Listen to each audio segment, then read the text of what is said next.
Une info récente m'a fait m'interroger profondément sur la stratégie d'Apple pour les iPhones, et ce pour les quelques années à venir. Salutations! Après l'iPhone premier du nom, on était sur des cycles de renouvellement, enfin de modifications fortes de l'iPhone de 2 ans. On a eu le 3G, puis le 3GS, après on a eu le 4, puis le 4S. La gamme S n'apportait que quelques modifications de puissance et d'autres petits trucs par-ci par-là. On a eu la même chose avec le 5, le 5S, et ça a changé à partir du 6. Le 6 est arrivé en 2 versions, une version classique et une version plus, un modèle plus grand que ceux qui étaient vendus avant, et un modèle très grand. Donc à partir de là, on a eu un cycle de 3 ans, avec le 6, le 6S et le 7, qui clôturaient ce cycle. Oui, j'éjecte directement le 8, qui pour moi était une sorte de modèle de transition, parce que la même année, l'iPhone 10 est sorti, et il a lancé un nouveau cycle de 3 ans, avec l'iPhone 10, donc l'iPhone 10S, et le 10S Plus, 10S Max, pardon, changement de nom, et les iPhone 11,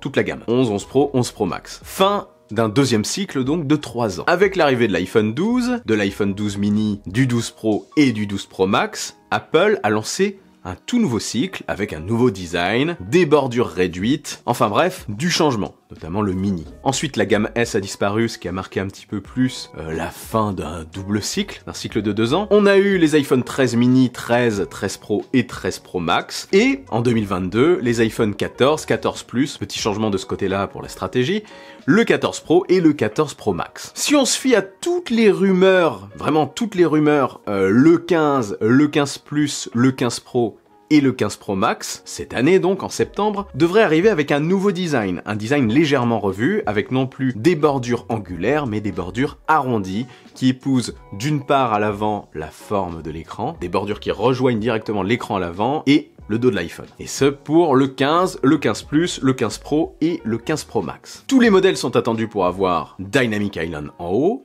ça marque donc la fin de l'encoche sur les nouvelles générations. Et on aura apparemment une nouveauté, l'arrivée d'un bouton poussoir à la place du petit loquet pour mute le son, un bouton personnalisable, un bouton action, comme ce qu'on peut voir sur l'Apple Watch Ultra. Donc à voir comment ils exploitent ça. Certainement une bonne exploitation aussi côté photo et vidéo. Par contre, on attendait des boutons haptiques sur cette génération, enfin sur la gamme Pro du moins. Et apparemment, il n'y en aura pas. Ça serait repoussé au 16 Pro. Ainsi, si on suit la logique habituelle d'Apple depuis le commencement de l'iPhone, qui dit design revu, dit lancement d'un nouveau cycle. Donc peut-être un nouveau cycle de 3 ans. Mais j'ai fait cette vidéo pour une raison. Parce qu'une rumeur insistante semble s'installer. Apparemment, il y a des fuites conséquentes sur l'iPhone 16, sur la génération 16, et notamment le 16 Pro et le 16 Ultra. On va l'appeler comme ça, le grand modèle, à la place du Pro Max. Et le truc, c'est que il y aurait un énorme changement, un changement radical vis-à-vis de la gamme 15, et notamment des 15 Pro et 15 Pro Max. Ainsi, la gamme Pro Ultra se séparerait encore plus de la gamme classique. Du coup, c'est quoi ces trucs? Qu'est-ce qui m'a fait m'interroger?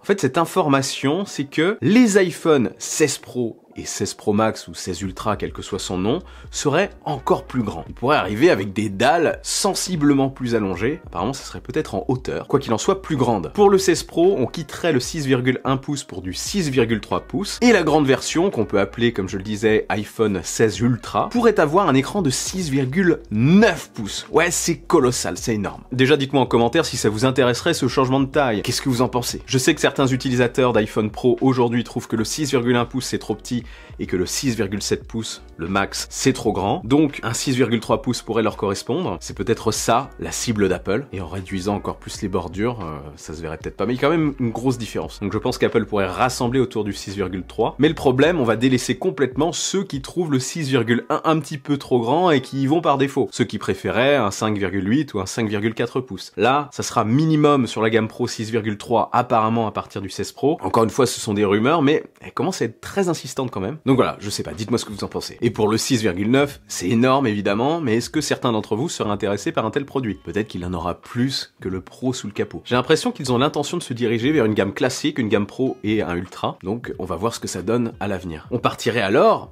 encore une fois, si c'est confirmé, sur des produits bien différents de la gamme 15. Du coup, l'iPhone 15, est-ce qu'il fait partie du cycle précédent? Est-ce que finalement on était sur un cycle de 4 ans?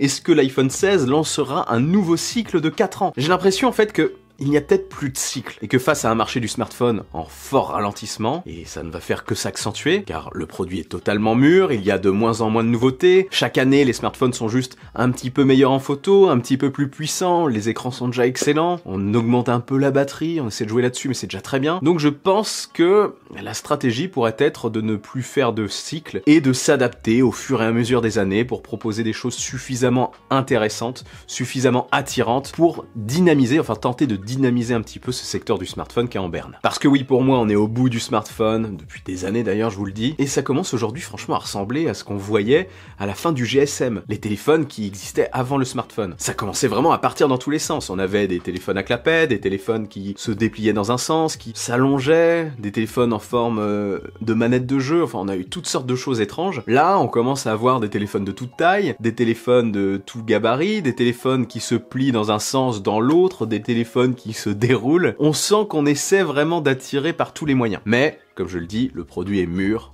on est au bout, et on va juste produire, enfin ils vont juste produire des modèles qui correspondront au goût de chacun, quoi, pour essayer d'en vendre. Il va donc falloir tenir, il va donc falloir attendre l'arrivée de nouvelles technologies capables de rebooster le monde de la tech mobile, notamment peut-être les lunettes de réalité augmentée. Mais on n'y est pas encore. Rassurez-vous, vous aurez encore un choix incalculable de formes de smartphones pendant quelques années. On aura d'ailleurs peut-être un petit avant-goût de ce que nous prépare l'avenir en termes de technologie mobile lors de la WWDC 2023 d'Apple et la possible, même très probable, si on se fie aux différents cartons d'invitation, présentation du casque de réalité mixte d'Apple, mêlant VR, réalité virtuelle et réalité augmentée, l'Apple Reality Pro, qui permettra notamment à Apple d'emmagasiner des informations, d'apprendre beaucoup de choses au sujet de cette technologie, afin de maîtriser encore plus cette technologie, de développer un OS autour, pour développer par la suite peut-être ces fameuses lunettes de réalité augmentée, d'ici 4-5 ans, 6, 7. En attendant, on n'a plus qu'à prendre des pop-corn et à observer ça partir dans tous les sens. Qu'en pensez-vous? Dites-moi en dessous quel serait pour vous l'iPhone parfait, sa taille parfaite. Est-ce que vous voulez plus du pliable? Est-ce que vous voulez du pliable à clapet? Est-ce que vous voulez du pliable qui s'ouvre comme un livre, qui se déroule? Est-ce que vous voulez un smartphone ultra compact? Ou alors est-ce que les modèles dont je vous parle, 6,3 et 6,9 pouces, peuvent vous intéresser? L'espace commentaire est fait pour ça. Et avant de partir, n'oubliez pas le bon pouce en l'air qui claque, l'abonnement de force. Je suis aussi sur les réseaux sociaux, sur Twitter, sur Insta, etc., etc. Vive la technologie, vive le futur, et rêvez les amis.